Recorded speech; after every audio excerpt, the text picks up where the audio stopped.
Halo yang mulia semuanya, balik lagi di cerita Agni di Ancil Story. Kali ini aku mau menceritakan tentang simbol ular.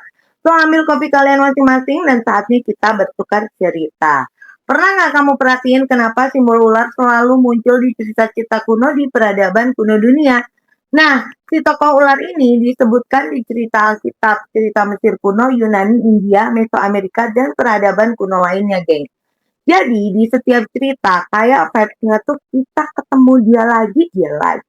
Bener apa bener? Nah, yang bikin penasaran nih, kalau emang si ular ini cuma hewan biasa, kenapa sih simbolnya selalu dipakai di setiap peradaban, di tiap sistem kepercayaan sejak ribuan tahun? Nah, yang lebih aneh lagi, si hewan ular ini selain bisa jadi simbol kejahatan, juga bisa menjadi simbol penyembuhan, bisa juga jadi simbol iblis, dan bisa juga menjadi simbol kebijaksanaan, geng. Jadi pertanyaannya bukan ular itu jahat atau baik, tapi kenapa simbol yang sama bisa punya makna yang bertolak belakang atau berbeda. Nah, hari ini kita akan mengupas tuntas makna simbol ular ini di tiap cerita di suatu peradaban. Pertama, kita akan membahas ular dalam Alkitab. Dalam kitab Kejadian, ular disebut sebagai makhluk yang paling licik. Perhatikan baik-baik. Dalam cerita ini, ular tidak memaksa manusia. Dia tidak mengancam dan tidak menyerang manusia. Ular hanya mengajukan satu pertanyaan. Benarkah Tuhan berkata? Cuman pertanyaan gini doang, geng. Tapi efeknya tuh sangat berbahaya sekali. Di sini, ular tidak langsung berbohong. Dia hanya menggeser kepercayaan. Bukan mengatakan Tuhan itu salah, tapi ia membuat manusia ragu apakah Tuhan benar-benar baik. Dan hal yang menarik adalah dalam kitab Kejadian tidak tertulis jelas bahwa ular adalah iblis. Identitas itu baru diperjelas di kitab-kitab selanjutnya. Artinya Alkitab ingin kita fokus pada fungsinya, bukan pada bentuknya. Nah, ular sendiri adalah simbol dari pola keraguan. Dari keraguan maka lahirlah logika. Dan dari logika lahirlah pemberontakan. Sampai sini, kamu kira-kira nangkep nggak maksudnya? Nah, sekarang kita masuk ke kisah yang sering bikin bingung, yaitu kisah tentang ular tembaga di padang gurun. Ceritanya nih ya, bangsa Israel ini digigit ular, geng. Dan pada saat itu banyak banget yang ketarat. Lalu Tuhan nyuruh Musa untuk buat ular dari tembaga. Nah, siapapun yang memandang ular tembaga ini pasti sembuh dari gigitan ular. Ini bikin banyak orang bertanya-tanya, kenapa sih kok Tuhan pakai simbol ular juga? Jawabannya adalah karena simbol itu sifatnya netral, guys. Yang membuat suatu simbol itu menjadi rusak adalah ketika simbol itu dipuja. Karena di kitab lain diceritakan, ular tembaga itu akhirnya dihancurkan karena dijadikan objek pemujaan oleh bangsa Israel. Nah, pesannya jelas bahwa Tuhan bisa memakai apa saja sebagai simbol, tapi manusia selalu tergoda untuk menggantikan Tuhan dengan simbol-simbol yang diciptakan oleh Tuhan itu sendiri. Nah, Yesus pun itu pernah berkata, hendaklah kamu cerdik seperti ular dan tulus seperti merpati. Yesus tidak menolak kecerdikan, tapi yang ditolak adalah arah kecerdikan itu, guys. Di sini ular melambangkan kesadaran, kewaspadaan, dan kecerdikan. Tapi semua itu harus ditundukkan pada kebenaran kepada Tuhan. Nah, sekarang kita coba ceki-ceki simbol ular ini dalam demonologi. Dalam demonologi sendiri, ular sering digabungkan dengan naga, yaitu lambang kekacauan dan kekuatan purba. Di sini ular melambangkan pengetahuan tanpa hikmat, kekuatan tanpa ketaatan, dan kesadaran tanpa Tuhan. Dalam kitab Wahyu, iblis disebut sebagai ular tua, artinya ia adalah raja segala dusta. Ular di sini bukan soal hewan, geng, melainkan pola kesadaran yang memberontak. Ini bukan kejahatan yang penuh dengan kekerasan, tapi pola kejahatan yang cerdas, yang dikenal dengan sebutan manipulasi. Nah, di sini roh ular berkata bahwa ia tahu, tapi ia memilih untuk tidak mau tunduk. Sekarang kita akan membahas simbol ular dalam paganisme. Dalam banyak sistem kepercayaan pagan, ular justru dianggap sebagai simbol positif. Ular dilihat sebagai energi kehidupan, kebangkitan kesadaran, dan kekuatan tersembunyi manusia. Contohnya ada pada energi kundalini yang digambarkan sebagai ular di sepanjang tulang belakang manusia. Ada juga simbol Caduceus dengan 2 ular melilit tongkat. Dan tentunya ada dewi-dewi ular sebagai lambang kesuburan dan kebijaksanaan, geng. Masalahnya bukan pada ilmunya, tapi pada pusatnya. Ajaran paganisme mengajarkan bahwa manusia bisa naik level menjadi ilahi atau setara dengan Tuhan Allah. Sedangkan dalam Alkitab dikatakan bahwa manusia perlu diselamatkan, bukan didewakan. Nah, gimana menurut kamu?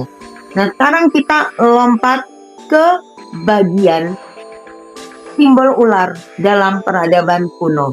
Di Mesir sendiri, ular muncul di mahkota Firaun yang bermakna sebagai kekuasaan ilahi dan legitimasi.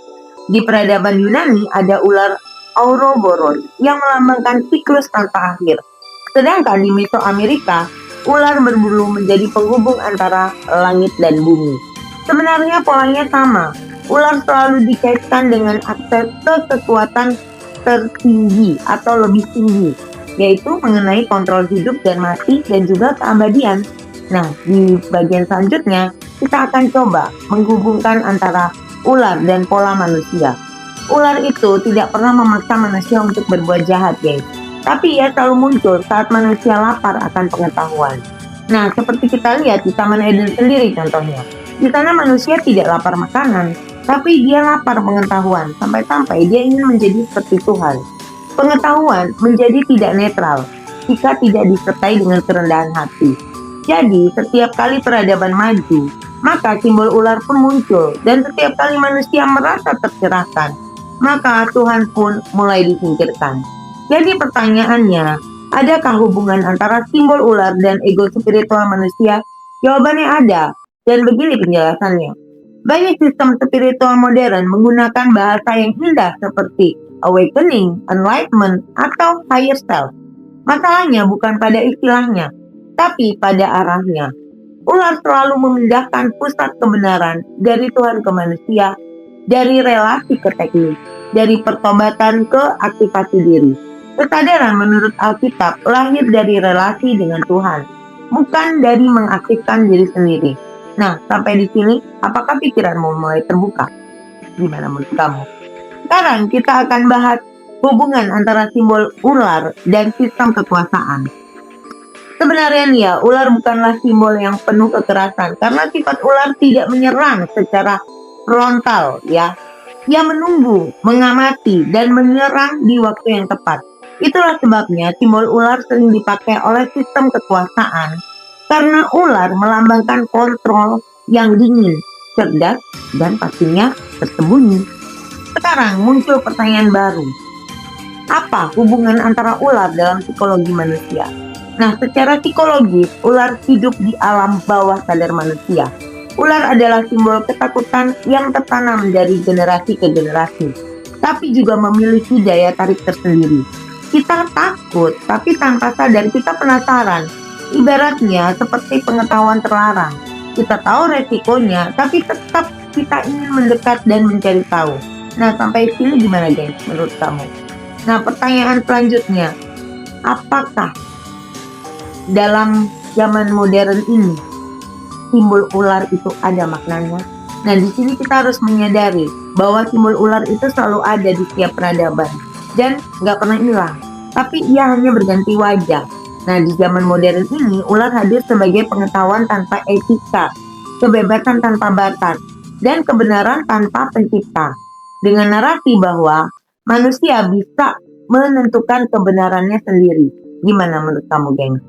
Sekarang kita bandingkan antara simbol ular versus simbol salib Yesus. Kalau kita lihat simbol ular kebanyakan melingkar ke dalam, sedangkan simbol salib Yesus terbuka keluar. Ini dapat dimaknai bahwa ular berkata kepada manusia untuk bisa menaikkan level kekuatannya sendiri dalam mencapai sesuatu.